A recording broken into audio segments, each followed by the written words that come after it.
हमारे साथ अभिमन्यु जी बैठे हुए हैं, शिव कुमार कक्का जी हैं, जगजीत सिंह डल्लेवाल जी हैं, राजेवाल जी हैं, रुलदू सिंह जी हैं, बंगू जी हैं, सरजीत फूल जी हैं, कुलवंत संधू जी और उनके साथ सभी जो मीटिंग में थे, सिरसा जी। आइए बात करते हैं जगजीत सिंह राजेवाल जी से बात करते हैं। राजेवाल जी, ਅੱਜ ਦੀ ਮੀਟਿੰਗ ਦੇ ਵਿੱਚ ਜਿਵੇਂ ਪੰਜਾਬੀ ਚ ਕਰਦੇ ਹਾਂ, ਅੱਜ ਦੀ ਮੀਟਿੰਗ ਬੇਸਿੱਟਾ ਰਹੀ ਹੈ। ਸਰਕਾਰ ਦਾ ਵਤੀਰਾ ਅੱਜ ਸਖਤ ਸੀ ਔਰ ਅਸੀਂ ਉਹਨਾਂ ਨੂੰ ਬੜਾ ਸਾਫ਼ ਕਹਿ ਦਿੱਤਾ ਹੈ ਵੀ ਕਾਨੂੰਨ ਰਿਪੀਲ ਕੀਤੇ ਤੇ ਬਿਨਾਂ ਦੂਜੀ ਸਾਡੀ ਕੋਈ ਗੱਲ ਨਹੀਂ। ਉਹਨਾਂ ਨੇ ਸੁਪਰੀਮ ਕੋਰਟ ਦਾ ਜ਼ਿਕਰ ਕੀਤਾ। ਅਸੀਂ ਬੜੇ ਸਪਸ਼ਟ ਸ਼ਬਦਾਂ 'ਚ ਕਹਿਤਾ ਵੀ ਇਕੱਲਾ ਕੰਸਟੀਟਿਊਸ਼ਨਲ ਵੈਲਿਡਿਟੀ ਦਾ ਮਸਲਾ ਨਹੀਂ, ਕਿਸਾਨਾਂ ਦੇ ਭਵਿੱਖ ਦਾ ਸਵਾਲ ਹੈ। ਬਹੁਤ ਸਾਰੇ ਮੁੱਦੇ ਦੇ ਨਾਲ ਜੁੜੇ ਨੇ। ਸੁਪਰੀਮ ਕੋਰਟ ਨੂੰ ਇਹਦੇ 'ਚ ਦਖਲ ਨਹੀਂ ਦੇਣਾ ਚਾਹੀਦਾ ਔਰ ਅਸੀਂ ਸਰਕਾਰ ਜਦੋਂ ਤੱਕ ਸਰਕਾਰ ਇਹ ਰਿਪੀਲ ਨਹੀਂ ਕਰਦੀ ਅਸੀਂ ਇੱਥੋਂ ਉੱਠ ਕੇ ਨਹੀਂ ਜਾਵਾਂਗੇ। ਔਰ ਇਸੇ ਤਰ੍ਹਾਂ ਅਸੀਂ ਇਹ ਵੀ ਬੜਾ ਸਾਫ਼ ਕਹਿ ਦਿੱਤਾ ਵੀ 26 ਤਾਰੀਖ ਦਾ ਸਾਡਾ ਜਿਹੜਾ ਪ੍ਰੋਗਰਾਮ ਉਹ ਅਟੱਲ ਹੈ ਤੇ ਜਾਂ ਤਾਂ ਸਰਕਾਰ ਉਹ ਤੋਂ ਪਹਿਲਾਂ ਇਹਨਾਂ ਨੂੰ ਰਿਪੀਲ ਕਰ ਦੇ ਤੇ ਨਹੀਂ ਫਿਰ ਜਿਹੜਾ ਅੰਦੋਲਨ ਉਹ ਜਾਰੀ ਰਹੇਗਾ। ਧੰਨਵਾਦ ਜੀ। ਹੁਣ ਗੱਲ ਕਰਦੇ ਹਾਂ ਜੀ ਕੁਲਵੰਤ ਸੰਧੂ ਜੀ, ਤੁਹਾਡੇ ਵਿਚਾਰ ਜੀ। ਅੱਜ ਜੀ ਸਰਕਾਰ ਦੀ ਬੇਈਮਾਨੀ ਸੀਗੀ। ਪਿਛਲੀ ਮੀਟਿੰਗ ਵਿੱਚ ਸਾਨੂੰ ਨਹੀਂ ਕਿਹਾ ਸੀਗਾ ਕਿ ਇਹ ਤਿੰਨਾਂ ਕਾਨੂੰਨਾਂ ਬਾਰੇ ਸਾਨੂੰ ਕਈ ਲੋਕਾਂ ਨਾਲ ਵਿਚਾਰ ਵਟਾਂਦਰਾ ਕਰਨਾ ਪੈਣਾ। ਅਸੀਂ ਤੁਹਾਨੂੰ 8 ਦੀ ਮੀਟਿੰਗ ਦੱਸਾਂਗੇ। ਅਸੀਂ ਉਹਨਾਂ ਵੇ ਕੀ ਵਿਚਾਰ ਵਟਾਂਦਰਾ ਕੀਤਾ, ਉਹ ਕਹਿਣ ਲੱਗੇ ਜੀ ਮੈਜੋਰਟੀ ਕਿਸਾਨ ਅਤੇ ਮੈਜੋਰਟੀ ਸਟੇਟਾਂ ਹੱਕ 'ਚ ਆ, ਜਦ ਕਿ ਸੁਦਾ ਝੂਠ ਆ। ਇੱਕ ਜਥੇਬੰਦੀ ਇਹਨਾਂ ਨੂੰ ਛੱਡ ਕੇ ਇੱਕ ਵੀ ਜਥੇਬੰਦੀ ਨਹੀਂ ਹਿੰਦੁਸਤਾਨ ਦੀ ਜਿਹੜੀ ਸਪੋਰਟ ਕਰਦੀ ਹੋਵੇ ਉਹਨਾਂ ਦੇ ਵਤੀਰੇ ਵਾਂਗ ਹੀ ਫਿਰ ਕਿਸਾਨ ਜਥੇਬੰਦੀਆਂ ਵਤੀਰਾ ਉਦੋਂ ਵੀ ਸਖਤ ਸੀ। ਉਹਨਾਂ ਨੇ ਸਾਨੂੰ ਕਿਹਾ ਵੀ ਕੋਰਟ 'ਚ ਆਓ 11 ਨੂੰ, ਅਸੀਂ ਕਹਿੰਦੇ ਡੇਲੀ ਬੇਸ 'ਤੇ ਸੁਣਵਾਈ ਕਰਕੇ ਫੈਸਲਾ ਕਰ ਦਿਓ। ਅਤੇ ਫਿਰ ਸਾਡੇ ਬੁਲਾਰੇ ਨੇ ਰਾਜੇਵਾਲ ਸਾਹਿਬ ਨੇ ਕਹਿਤਾ ਵੀ ਸੁਪਰੀਮ ਕੋਰਟ ਸਾਡੇ ਖਿਲਾਫ ਵੀ ਫੈਸਲਾ ਕਰ ਦੇਵੇ ਤਾਂ ਵੀ ਸਾਡਾ ਅੰਦੋਲਨ ਖਤਮ ਨਹੀਂ ਹੋਊਗਾ। ਪ੍ਰਤੀਕਰਮ ਲੈਂਦੇ ਹਾਂ ਸਰਜੀਤ ਫੂਲ ਜੀ ਦਾ। ਫੂਲ ਸਾਹਿਬ, ਜੋ ਅੱਜ ਖੇਤੀ ਮੰਤਰੀ ਨੇ ਅੰਦਰ ਇਹ ਗੱਲ ਕਹੀ ਹੈ ਕਿ ਕਾਨੂੰਨ ਰੱਦ ਨਹੀਂ ਕਰਾਂਗੇ, ਉਹਦੇ ਉੱਪਰ ਤੁਹਾਡਾ ਕੀ ਪ੍ਰਤੀਕਰਮ? ਦੇਖੋ ਜੀ, ਸਾਡਾ ਸਾਰੀਆਂ ਜਥੇਬੰਦੀਆਂ ਦਾ ਪ੍ਰਤੀਕਰਮ ਇਹੀ ਹੈ। ਅਸੀਂ ਉੱਥੇ ਵੀ ਕਿਹਾ ਵੀ ਰਿਪੀਲ ਤੋਂ ਉਰੇ ਕੋਈ ਗੱਲ ਨਹੀਂ ਕਰਨੀ। ਅਸੀਂ ਘੱਟੋ ਘੱਟ ਜਦੋਂ ਥੱਲੇ ਵੀ ਆ ਗਏ ਸੀ ਅਸੀਂ ਕਿਹਾ ਵੀ ਨਾ ਅਸੀਂ ਗੱਲ ਕਰਾਂਗੇ, ਨਾ ਅਸੀਂ ਲੰਗਰ ਖਾਵਾਂਗੇ ਉਹਨਾਂ ਚਿਰ, ਨਾ ਅਸੀਂ ਚਾਹ ਪੀਵਾਂਗੇ ਜਿੰਨਾ ਚਿਰ ਤੱਕ ਇਹਦੇ ਬਾਰੇ ਆਪਦਾ ਸਪਸ਼ਟ ਫੈਸਲਾ ਨਹੀਂ ਦਿੰਦਾ। ਫਿਰ ਉਹਨਾਂ ਨੇ ਉੱਪਰ ਆ ਕੇ ਸਾਨੂੰ ਇਹ ਗੱਲ ਕਹੀ ਹੈ ਵੀ ਜਾਂ ਤਾਂ ਫਿਰ ਕੋਰਟ ਵਾਲਾ ਰਾਹ ਅਪਣਾ ਲਓ ਜਾਂ ਫਿਰ ਤੁਸੀਂ ਕੋਈ ਗਰੁੱਪ ਬਣਾ ਲਓ, ਇਨਫਾਰਮਲ ਗਰੁੱਪ 5-7 ਬੰਦਿਆਂ ਦਾ, ਪਰ ਕਾਨੂੰਨ ਅਸੀਂ ਰਿਪੀਲ ਨਹੀਂ ਕਰ ਸਕਦੇ ਕਿਉਂਕਿ ਬਹੁ ਗਿਣਤੀ ਜਿਹੜਾ ਦੇਸ਼ ਦੇ ਲੋਕ ਹੈ, ਕਿਸਾਨ ਹੈ, ਉਹ ਰਿਪੀਲ ਨਹੀਂ, ਉਹ ਕਾਨੂੰਨ ਦੇ ਪੱਖ 'ਚ ਨੇ। ਅਸੀਂ ਸਰਕਾਰ ਹੈ ਇਸ ਦਿਸ਼ਾ ਦੇ ਵਿੱਚ ਰਿਪੀਲ ਕਰਨ ਵਾਲੀ ਦਿਸ਼ਾ 'ਚ ਨਹੀਂ ਜਾ ਸਕਦੀ। ਇਸ ਕਰਕੇ ਰਿਪੀਲ ਕਰਨ ਤੋਂ ਉਰਾਂ ਜੋ ਤੁਸੀਂ ਕੋਈ ਹੋਰ ਇਹਦੇ ਵਿੱਚ ਕਰਨਾ ਚਾਹੁੰਦੇ ਆ ਉਹ ਕਰ ਲਓ। ਇਹ ਸਨ ਫੂਲ ਜੀ। ਰੁਲਦੂ ਸਿੰਘ ਜੀ, ਜਿਵੇਂ ਉਹ ਕਹਿ ਰਹੇ ਕਿ ਬਹੁ ਗਿਣਤੀ ਦੇ ਵਿੱਚ ਕਿਸਾਨ ਜੋ ਨੇ ਉਹ ਕਾਨੂੰਨਾਂ ਦੇ ਹਮਾਇਤ ਦੇ ਵਿੱਚ ਨੇ, ਇਹ ਸਰਕਾਰ ਕੀ ਕਰ ਰਹੀ ਹੈ? ਸਾਡੇ ਜਿਹੜੇ 4 ਬੁਲਾਰੇ ਅਸੀਂ 32 ਜਥੇਬੰਦੀ ਰੱਖੇ, ਉਹਨਾਂ ਨੇ ਬਹੁਤ ਖੁੱਲ੍ਹ ਕੇ ਗੱਲ ਰੱਖੀ ਹੈਗੀ। ਮੈਂ ਤਾਂ ਇਹ ਕਹਿੰਦਾ ਵੀ ਇਸ ਗੱਲ 'ਤੇ ਮੈਨੂੰ ਤਾਂ ਬਹੁਤ ਖੁਸ਼ੀ ਹੋਈ ਹੈ ਜਿਹੜੀ ਸਾਡੇ ਬੁਲਾਰੇ ਨੇ ਗੱਲ ਰੱਖੀ ਹੈ। ਸਪਸ਼ਟ ਕਰਤਾ ਵੀ ਜਿੰਨਾ ਚਿਰ ਤਿੰਨੇ ਕਾਨੂੰਨ ਰੱਦ ਨਹੀਂ ਕਰਦੇ ਅਸੀਂ ਤੋਂ ਜਾਵਾਂਗੇ ਨਹੀਂ। ਇੱਥੋਂ ਤੱਕ ਵੀ ਕਹਿਤਾ ਜੇ ਕੋਰਟ ਨੇ ਸਾਡੇ ਉਲਟ ਵੀ ਕਰਤਾ ਅਸੀਂ ਤਾਂ ਵੀ ਨਹੀਂ ਜਾਵਾਂਗੇ। ਸਾਡੇ ਇੱਕ ਲੀਡਰ ਨੇ ਇਹ ਵੀ ਕਹਿਤਾ ਇਦੋਂ ਸਾਡੇ ਤੁਸੀਂ ਗੋਲੀ ਮਾਰੋ, ਪਹਿਲਾਂ ਸਾਨੂੰ ਮਾਰ ਦਿਓ ਫਿਰ ਕਾਨੂੰਨ ਲਾਗੂ ਕਰ ਲਿਓ। ਇਹ ਇਕੱਲਾ ਇਹਨਾਂ ਦਾ ਕਹਿਣ ਨਹੀਂ, ਜੋ ਸਾਡੇ ਲੀਡਰ ਨੇ ਕਹੀ ਹੈ ਸਾਡੀ ਗੱਲ ਕਹੀ ਆ ਆਪਦੇ ਮੂੰਹ ਰਾਹੀਂ। ਪਰ ਸੋ ਸਾਡੀ ਇੱਕ ਅਸੂਲ ਹੈ, ਸਾਡੇ ਬੁਲਾਰੇ ਬੋਲਦੇ ਦੂਜਾ ਬੋਲੇ ਜੀ ਬਥੇਰਾ ਦੂਜਿਆਂ ਦਾ ਕਰਦੇ, ਮੈਂ ਵੀ ਕਹਾਂ ਗੱਲ, ਪਰ ਜੋ ਸਾਡੇ ਬੁਲਾਰਿਆਂ ਨੇ ਗੱਲ ਬੋਲੀ ਹੈ ਉਹ ਸਾਡੀਆਂ ਸਾਰੀਆਂ ਜਥੇਬੰਦੀਆਂ ਦੀ ਹੈ। ਬਹੁਤ ਧੰਨਵਾਦ।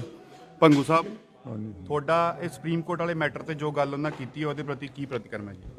ਦੇਖੋ, ਸੁਪਰੀਮ ਕੋਰਟ ਨਾ ਤਾਂ ਅਸੀਂ ਗਏ, ਅਸੀਂ ਆਪ ਪਟੀਸ਼ਨ ਨਹੀਂ ਕੀਤੀ, ਸਰਕਾਰ ਨੇ ਮੈਨੇਜ ਕਰਕੇ ਸਾਡੇ ਖਿਲਾਫ ਪਟੀਸ਼ਨ ਕਰਾਈ ਹੈ। ਅਸੀਂ ਉਹਦਾ ਰਿਸਪੌਂਸ ਦੇ ਦੇਣਾ।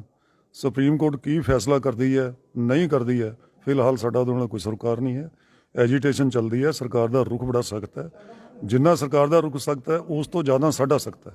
ਅਸੀਂ ਆਪਣੀ ਐਜੀਟੇਸ਼ਨਾਂ ਨੂੰ ਹੋਰ ਇੰਟੈਂਸੀਫਾਈ ਕਰਨ ਲਈ 26 ਜਨਵਰੀ ਦਾ ਐਕਸ਼ਨ ਹੈ ਉਸ ਨੂੰ ਕਾਮਯਾਬ ਕਰਨ ਲਈ ਪੂਰਾ ਜ਼ੋਰ ਲਾਵਾਂਗੇ ਔਰ ਸਰਕਾਰ ਨੂੰ ਮਜਬੂਰ ਕਰਾਂਗੇ ਉਹ ਇਹਨਾਂ ਨੂੰ ਰਿਪੀਲ ਕਰੇ, MSP ਦੇ ਕਾਨੂੰਨ ਬਣਾਵੇ। ਸੁਪਰੀਮ ਕੋਰਟ ਜੋ ਕਰਦੀ ਹੈ, ਸੁਪਰੀਮ ਕੋਰਟ ਨਾਲ ਸਾਡਾ ਕੋਈ ਬਹੁਤਾ ਵਾਸਤਾ ਨਹੀਂ ਹੈ, ਨਾ ਸਾਡੇ ਮੇਰੇ ਖਿਆਲ ਉਹ ਬਾਈਂਡਿੰਗ ਹੈ। ਆਓ ਜੀ ਗੱਲ ਕਰਦੇ ਹਾਂ ਸਰਦਾਰ ਜਗਜੀਤ ਸਿੰਘ ਡੱਲੇਵਾਲ ਜੀ, ਉਹਨਾਂ ਦਾ ਇਸ ਸਾਰੇ ਵਿਸ਼ੇ ਦੇ ਪ੍ਰਤੀ ਕੀ ਵਿਚਾਰ? ਦੇਖੋ, ਜਿਹੜੀ ਅੱਜ ਮੀਟਿੰਗ ਹੋਈ ਹੈ ਬੜੀ ਸਪਸ਼ਟ ਹੀ ਇਹ ਗੱਲ ਹੈ। ਤਾਂ ਅੱਜ ਦੀ ਮੀਟਿੰਗ ਹੈ ਜਿਹੜੀ ਬਿਲਕੁਲ ਬੇਸਿੱਟਾ ਹੈ। ਇਸ ਮੀਟਿੰਗ ਦੇ ਵਿੱਚੋਂ ਕੁਝ ਨਹੀਂ ਨਿਕਲਿਆ। ਸਰਕਾਰ ਦੀ ਬਾਰ-ਬਾਰ ਉਹੀ ਪੁਰਾਣੀ ਰੱਟ ਹੈ ਜਿਹੜੀ ਦੁਬਾਰਾ ਫਿਰ ਸ਼ੁਰੂ ਕੀਤੀ ਹੈ ਕਿ ਇਹਦੇ ਤੇ ਤੁਸੀਂ ਸੋਧਾਂ ਕਰਾ ਲਓ। ਸੋਧਾਂ ਕਰਨ ਲਈ ਸਰਕਾਰ ਤਿਆਰ ਹੈ। ਸਰਕਾਰ ਦਾ ਰੁਖ ਸੀ ਜਿਹੜਾ ਅੱਜ ਕਿਸਾਨਾਂ ਪ੍ਰਤੀ ਔਰ ਸਾਡੇ ਅੰਦੋਲਨ ਪ੍ਰਤੀ ਇਹਦੇ ਪ੍ਰਤੀ ਪੂਰਾ ਸਪਸ਼ਟ ਹੋ ਗਿਆ ਕਿ ਸਰਕਾਰ ਕਿਸਾਨਾਂ ਲਈ ਸੰਜੀਦਾ ਨਹੀਂ ਹੈ। ਮੈਂ ਤਾਂ ਇਹ ਵੀ ਕਹੂੰਗਾ ਕਿ ਸਾਡੇ ਮਾਨਯੋਗ ਪ੍ਰਧਾਨ ਮੰਤਰੀ ਜੀ ਨੂੰ ਅਮਰੀਕਾ ਦੇ ਵਿੱਚ ਜੋ ਕੁਝ ਹੋਇਆ ਉਹਦੇ ਤੇ ਬੜੀ ਚਿੰਤਾ ਹੈ। ਉੱਥੋਂ ਦੇ ਲੋਕਤੰਤਰਕ ਢਾਂਚੇ ਨੂੰ ਬੜਾ ਫਿਕਰਮੰਦ ਨੇ ਉੱਥੋਂ ਦੇ ਬਾਰੇ। ਲੇਕਿਨ ਸਾਡੇ ਮਤਲਬ ਭਾਰਤ ਦੇ ਅੰਦਰ ਜੋ ਹੋ ਰਿਹਾ ਇੱਥੇ ਜਿਹੜੇ ਕਿਸਾਨ ਵਿਚਾਰੇ ਠਰ ਰਹੇ ਨੇ, ਮਰ ਰਹੇ ਨੇ, 70 ਤੋਂ ਉੱਪਰ ਕਿਸਾਨਾਂ ਦੀ ਡੈਥ ਹੋ ਚੁੱਕੀ ਹੈ। ਇਹਦੇ ਤੇ ਸਾਡੇ ਪ੍ਰਧਾਨ ਮੰਤਰੀ ਜੀ ਬਿਲਕੁਲ ਨਿਸ਼ਚਿੰਤ ਬੈਠੇ ਆ। ਇਹਦੇ ਤੇ ਕੋਈ ਚਿੰਤਾ ਨਹੀਂ। ਔਰ ਅਗਲੀ ਗੱਲ ਅਸੀਂ ਇਹ ਸਪਸ਼ਟ ਕਰਕੇ ਆਏ ਹਾਂ ਕਿ ਇਹ ਕਲੀਅਰ ਹੈ ਕਿ ਕਿਸਾਨ ਕਾਨੂੰਨਾਂ ਨੂੰ ਰਿਪੀਲ ਕਰਾਉਣ ਲਈ, ਰੱਦ ਕਰਾਉਣ ਲਈ ਆਏ ਆ। ਰੱਦ ਕਰਨ ਤੋਂ ਉਰੇ ਕੋਈ ਗੱਲ ਨਹੀਂ। ਭਾਵੇਂ ਇਹਦੀ ਸੰਵਿਧਾਨਕ ਮਾਨਤਾ ਦੀਆਂ ਗੱਲਾਂ ਜਿਹੜੀਆਂ ਆ ਰਹੀਆਂ ਨੇ ਉਹ ਵੀ ਹੈ, ਲੇਕਿਨ ਦੂਸਰੀ ਜਿਹੜੀ ਸਭ ਤੋਂ ਵੱਡੀ ਗੱਲ ਇਹਦੇ 'ਚ ਇਹ ਹੈ ਕਿ ਇਹ ਕਾਨੂੰਨ ਸਾਡੇ ਕਿਸਾਨਾਂ ਦੀ ਮੌਤ ਦੇ ਵਾਰੰਟ ਹੈ। ਔਰ ਇਸ ਕਰਕੇ ਅਸੀਂ ਕਿਸੇ ਵੀ ਕੀਮਤ ਦੇ ਉੱਤੇ ਇਹਨਾਂ ਕਾਨੂੰਨਾਂ ਨੂੰ ਮਾਨਤਾ ਨਹੀਂ ਦੇਣ ਦਿਆਂਗੇ, ਚਾਹੇ ਕੁਝ ਵੀ ਹੋਵੇ। ਔਰ ਅਸੀਂ ਤਾਂ ਇਹ ਵੀ ਕਹਿ ਕੇ ਆਏ ਹਾਂ, ਜਿਵੇਂ ਸਰਕਾਰ ਦਾ ਬਾਰ-ਬਾਰ ਗੱਲ ਆਉਂਦੀ ਸੀ ਕਿ ਬਹੁਤ ਸਾਰਾ ਦੇਸ਼ ਦੇ ਕਿਸਾਨ ਜਿਹੜੇ ਸਾਡੇ ਨਾਲ ਨੇ ਇਹਨਾਂ ਕਾਨੂੰਨਾਂ ਦੇ ਹੱਕ 'ਚ ਹੈ।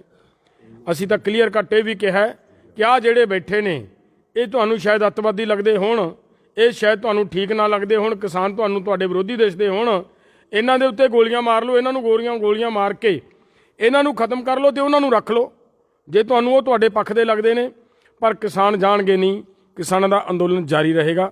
ਇਹ ਗੱਲ ਹੈ। ਦੂਸਰੀ ਗੱਲ, ਅੱਜ ਮੈਨੂੰ ਪਤਾ ਲੱਗਿਆ ਹੈ ਕਿ ਸੁਖਬੀਰ ਬਾਦਲ ਜੀ ਵੱਲੋਂ ਇੱਕ ਬਿਆਨ ਆਇਆ ਹੈ ਕਿ ਪੁਲਿਸ ਤੰਗ ਕਰ ਰਹੀ ਹੈ। ਇੱਥੋਂ ਦੀ ਮੈਨੂੰ ਲੱਗਿਆ ਉਹਨਾਂ ਨੂੰ ਇਨਫੋਰਮੇਸ਼ਨ ਗਲਤ ਮਿਲ ਗਈ ਹੈ। ਇੱਥੇ ਕੋਈ ਇਹੋ ਜਿਹੀ ਗੱਲ ਨਹੀਂ ਹੈ। ਇੱਥੇ ਜਿਹੜੇ ਜੋ ਅਫਸਰ ਆਏ ਵੀ ਨੇ ਉਹ ਮੈਨੂੰ ਨਹੀਂ ਲੱਗਿਆ ਕਿਸੇ ਨੂੰ ਮਤਲਬ ਕੋਈ ਤੰਗ ਜਾਂ ਪਰੇਸ਼ਾਨ ਕਰਦੇ ਹੋਣ। ਹਾਂ, ਇਹ ਜ਼ਰੂਰ ਆ ਗੱਲ ਕਿ ਪੰਜਾਬ ਪੁਲਿਸ ਇਸ ਗੱਲ ਤੋਂ ਪੰਜਾਬ ਸਰਕਾਰ ਸਤਰਕ ਹੋਵੇ। ਪੰਜਾਬ ਪੁਲਿਸ ਨੇ ਜੋ ਰਵੱਈਆ ਅਖਤਿਆਰ ਕੀਤਾ ਹੈ ਕਿ ਮੁੰਡਿਆਂ ਨੇ ਕਿਸਾਨ ਐਂਥਮ ਗੀਤ ਗਾਇਆ ਹੈ, ਉਹਨਾਂ ਨੂੰ ਟਾਰਗੇਟ ਕੀਤਾ ਜਾ ਰਿਹਾ ਹੈ, ਇੰਟੈਰੋਗੇਟ ਕੀਤਾ ਜਾ ਰਿਹਾ ਹੈ, ਬੜਾ ਗਲਤ ਹੈ। ਅਗਰ ਇਹ ਹੁੰਦਾ ਹੈ ਤਾਂ ਸਮਝ ਲਓ ਪੰਜਾਬ ਪੁਲਿਸ ਵੀ ਪੰਜਾਬ ਦਾ ਮਾਹੌਲ ਵਿਗਾੜਨ ਦੇ ਵਿੱਚ ਬਰਾਬਰ ਦੀ ਹਿੱਸੇਦਾਰ ਹੈ। ਔਰ ਸਾਡੇ ਕਲਾਕਾਰ ਆ ਸਾਡੇ ਜਿਹੜੇ ਕਲਾਕਾਰ ਮੁੰਡੇ ਆ ਉਹਨਾਂ ਦੇ ਘਰਾਂ ਦੇ ਵਿੱਚ ਛਾਪੇ ਮਾਰੇ ਜਾ ਰਹੇ ਆ ਈਡੀ ਵੱਲੋਂ। ਅਸੀਂ ਆਪਦੇ ਉਹਨਾਂ ਕਲਾਕਾਰਾਂ ਨੇ ਇਸ ਅੰਦੋਲਨ ਨੂੰ ਬੜਾ ਬਲ ਦਿੱਤਾ ਹੈ, ਬੜਾ ਸਹਿਯੋਗ ਆ ਉਹਨਾਂ ਨੌਜਵਾਨਾਂ ਦਾ। ਔਰ ਅਸੀਂ ਕਹਾਂਗੇ ਕਿ ਅਸੀਂ ਉਹਨਾਂ ਦੇ ਮੋਢੇ ਨਾਲ ਮੋਢਾ ਲਾ ਕੇ ਖੜੀਆਂ, ਸਾਰੀਆਂ ਦੀਆਂ ਸਾਰੀਆਂ ਪੰਜਾਬ ਦੀਆਂ ਨਹੀਂ ਪੂਰੇ ਦੇਸ਼ ਦੀਆਂ ਕਿਸਾਨ ਜਥੇਬੰਦੀਆਂ ਉਹਨਾਂ ਦੇ ਨਾਲ ਖੜੀਆਂ। ਅਗਰ ਸਰਕਾਰ ਉਹਨਾਂ ਨਾਲ ਧੱਕੇਸ਼ਾਹੀ ਕਰੇਗੀ ਤਾਂ ਅੰਦੋਲਨ ਹੋਰ ਖਰਾਬ ਹੋਏਗਾ, ਹੋਰ ਤਕੜਾ ਹੋਏਗਾ, ਹੋਰ ਵੱਡਾ ਹੋਏਗਾ ਸਰਕਾਰ ਦੇ ਖਿਲਾਫ। ਅਗਰ ਮਾਹੌਲ ਵਿਗਾੜਦੀ ਹੈ ਸਰਕਾਰ ਤਾਂ ਸਰਕਾਰ ਜ਼ਿੰਮੇਵਾਰ ਹੋਏਗੀ।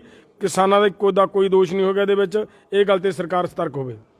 अब हमारे साथ शिव कुमार कक्का जी भोपाल से। कक्का जी, आपके विचार आज की मीटिंग के ऊपर? देखिए, 9 राउंड जो बैठक हुई है उस बैठक में केवल 3 काले कानून पर हमारे नेताओं ने सबने विषय रखा है। सरकार 3 काले कानून के आसपास घूमती रही है। 9 राउंड में कोई भी नतीजा निकालने में सरकार असमर्थ रही है। साथ में ऊपर से ये तोहमत कि किसान का रवैया अड़ियल है, सरकार का रवैया अड़ियल है, ये बात स्पष्ट होती है कि 9 राउंड में भी सरकार इसको सुलझा नहीं सकी है। और ये अड़ियल रवैया सरकार का है, हमारा बिल्कुल अड़ियल नहीं है। जो कानून इस देश के अन्नदाता को नहीं चाहिए उसको आप जबरिया देकर क्या संदेश देश को देना चाहते हैं? आज भी वही वार्ता हुई है, वही चर्चा हुई है, सरकार ने उसी बात को फिर से रखा है, उसको हम लोगों ने नकार दिया है और स्पष्ट संदेश दे दिया है कि जब तक ये 3 काले कानून आप रद्द नहीं करेंगे आंदोलन हमारा चलता रहेगा। 70 किसान हम खो चुके हैं और कितनी लाशें आपको चाहिए ये हमने सरकार को कहा है। सरकार संवेदनहीन है, संवेदनशीलता बिल्कुल नहीं दिखा रही है, अलोकतांत्रिक है। पूरे आंदोलन में मैं खास तौर से लोकतंत्र की दुहाई दे रहे हैं हमारे मंत्री जी। हम लोकतंत्र को खोज रहे हैं कि लोकतंत्र कहाँ खो गया है। धन्यवाद। अभिमन्यु जी, जो मंत्री ने बयान दिया है कि बहुगिनती में जो किसान इसके समर्थन में हैं, इसके ऊपर आप क्या कहना चाहते हैं? देखिए, अभी सरकार के कुछ प्रवक्ता कह रहे थे कि 93 लाख किसानों ने उनको समर्थन दिया है। अभी कुछ दिन पहले जब आरटीआई लगाई गई तो आरटीआई के जवाब में सरकार कहती है हमारे पास ऐसा कोई डाटा ही नहीं है, तो सरकार देश को गुमराह क्यों कर रही है? अभी कुछ दिन पहले ये दावा किया गया सरकार द्वारा कि हरियाणा के 1 लाख किसानों ने उन्हें समर्थन दिया। जब हमने उनकी जांच पड़ताल की तो मालूम चला 116 एफपीओ के नाम लिख के दे गए, और वो फार्मर्स प्रोड्यूसिंग ऑर्गेनाइजेशन जो कहीं पे एग्जिस्ट नहीं करते हैं। फिर कहा गया कि पंजाब के 3 लाख किसानों ने समर्थन दे दिया। जो व्यक्ति ये समर्थन की वो चिट्ठी लेके गया था, जब उसकी जांच पड़ताल की तो मालूम चला वो बीज बनाने वाली कंपनियों और पेस्टिसाइड बनाने वाली कंपनियों के लिए बिचौलिए का काम करता है। तो सरकार ये बात समझे कि अन्नदाता आज यहां बैठा है, और सरकार क्या कोशिश कर रही है? सरकार कोशिश कर रही है कि दूसरे राज्यों में किसान को ढूंढ ले। आज पूरे देश का किसान एकजुट है और वो अपनी लड़ाई जीत के ही वापस जाएगा, अन्यथा वापस नहीं जाएगा। सिरसा जी ਤੁਹਾਡੇ ਦੇ ਉੱਪਰ ਪ੍ਰਤੀਕਰਮ ਜੀ। मैं आपको हिंदी में कुछ कहना चाहता हूं जी। क्योंकि नागपुर से, छत्तीसगढ़ से, कई प्रदेशों से मेरे को फ़ोन आए हैं कि जो सरकार की जो आज भी मीटिंग में जो उन्होंने अपना रुख बनाया उसकी नीयत और नीति क्या है उसके बारे में बताना चाहता हूं। मेरे को फ़ोन बहुत से आ रहे हैं कि सरकार इस किसानी संघर्ष को बदनाम करने के लिए ये कह रही है कि यहाँ पर जो एजिटेशन चल रहा है, जो किसान उधर से इस एजिटेशन में आना चाहते हैं उनको ये कह रही है कि ये लोग हैं, ये खालिस्तानी हैं, और पंजाब के लोगों के पास बहुत बड़े बड़े बंगले हैं, बड़ी बड़ी गाड़ियां हैं, वो इनसे लेकर आप लोगों को देना चाहती है, और इन खालिस्तानियों के पास तुमने मत जाना। वो हमारे को इसलिए हमारा भंडी प्रचार कर रही है। ये आज की मीटिंग से सरकार की जो नीयत और नीति है ये स्पष्ट हो गया है कि ये किसानों के प्रति कोई भी सहानुभूति नहीं रखती। ਧੰਨਵਾਦ। ਹੁਣ ਗੱਲ ਕਰਦੇ ਹਾਂ ਜੀ, ਸਾਡੇ ਨਾਲ ਬੈਰਾਮ ਕੇ ਜੀ ਦੀ ਹੋਗੀ ਜੀ। ਬਸ ਸੰਧੂ ਸਾਹਿਬ 1 ਮਿੰਟ ਦੇ ਵਿੱਚ ਜੀ। ਹਾਂ ਵੇਖੋ, ਇਹ ਸਾਡੇ ਲੀਡਰਾਂ ਨੇ ਜਿਹੜਾ ਅੰਦਰ ਕਿਹਾ ਇਹ ਵੀ ਇੱਥੋਂ ਤੱਕ ਵੀ ਕਹਿਤਾ ਵੀ ਅਸੀਂ ਗੁਰੂ ਤੇਗ ਬਹਾਦਰ ਦੇ ਜਾਏ ਹਾਂ। ਉਹਨਾਂ ਨੇ ਇੱਥੇ ਸਰੀਰ ਕਟਾਇਆ ਜ਼ੁਲਮ ਦੇ ਵਿਰੁੱਧ। ਸਾਡੇ ਗੁਰੂ ਗੋਬਿੰਦ ਸਿੰਘ ਨੇ ਸਾਰਾ ਪਰਿਵਾਰ ਜਿਹੜਾ ਵਾ ਆ ਰਿਹਾ ਵਾ, ਸਾਡੇ ਲੋਕ ਆਰਿਆਂ ਨਾਲ ਚਰਾਏ ਗਏ। ਸਾਡਾ ਇਹ ਜਜ਼ਬਾ ਪੁਰਾਣਾ ਕਹਿ ਅਸੀਂ ਉਹਨਾਂ ਚਿਰ ਨਹੀਂ ਜਾਣਾ ਜਿੰਨਾ ਚਿਰ ਸਾਡੇ ਰਿਪੀਲ ਨਹੀਂ ਕੀਤੇ ਜਾਂਦੇ। ਬਾਕੀ ਜਿਹੜਾ ਤੁਸੀਂ ਉੱਜਾਂ ਲਾਉਂਦੇ ਜੇ ਸਾਰਾ ਕੁਝ ਗਲਤ ਆ। ਕੋਈ ਕਿਸਾਨ ਤੁਹਾਡੇ ਨਾਲ, ਇੱਕ ਵੀ ਕਿਸਾਨ ਨਹੀਂ ਸਾਰੇ ਦੇਸ਼ ਦਾ। ਤੁਸੀਂ ਐਵੇਂ ਸਾਰਾ ਝੂਠ ਮਾਰਦੇ, ਝੂਠ ਦੀਆਂ ਪੰਡਾਂ ਤੁਸੀਂ ਲੱਖ 2 ਲੱਖ ਦੀਆਂ ਚੁੱਕੀ ਫਿਰਦੇ ਜੇ। ਕਿਸਾਨ ਜਥੇਬੰਦੀਆਂ ਸਾਰੀਆਂ ਸਾਡੇ ਨਾਲ ਨੇ, ਕਿਸਾਨ ਸਾਡੇ ਨਾਲ ਆ। ਇਹ ਉਹਨਾਂ ਦਾ ਅਸੀਂ ਝੂਠ ਦਾ ਪਲਾਂਦਾ ਫੁੱਲ। ਇਹ ਸੀ ਜੀ ਸਾਂਝਾ ਜਥੇਬੰਦੀਆਂ ਦਾ ਫੈਸਲਾ ਜੋ ਤੁਹਾਡੇ ਤੱਕ ਪਹੁੰਚ ਚੁੱਕਿਆ, ਤੇ ਇਵੇਂ ਹੀ ਅੱਗੇ ਅਸੀਂ 26 ਤਰੀਕ ਵਾਲੇ ਸੰਘਰਸ਼ ਨੂੰ ਤੇਜ਼ ਕਰਾਂਗੇ ਤੇ ਵੱਧ ਤੋਂ ਵੱਧ ਉਹਦੇ ਉੱਪਰ ਅਪੀਲ ਕਰਾਂਗੇ। ਟਰੈਕਟਰ ਟਰਾਲੀਆਂ ਸਾਰੇ ਇੱਥੇ ਆਉਣ ਤਾਂ ਜੋ 26 ਜਨਵਰੀ ਨੂੰ ਅਸੀਂ ਇੱਥੇ ਜਿਹੜਾ ਟਰੈਕਟਰ ਮਾਰਚ ਕਰ ਸਕੀਏ। ਧੰਨਵਾਦ।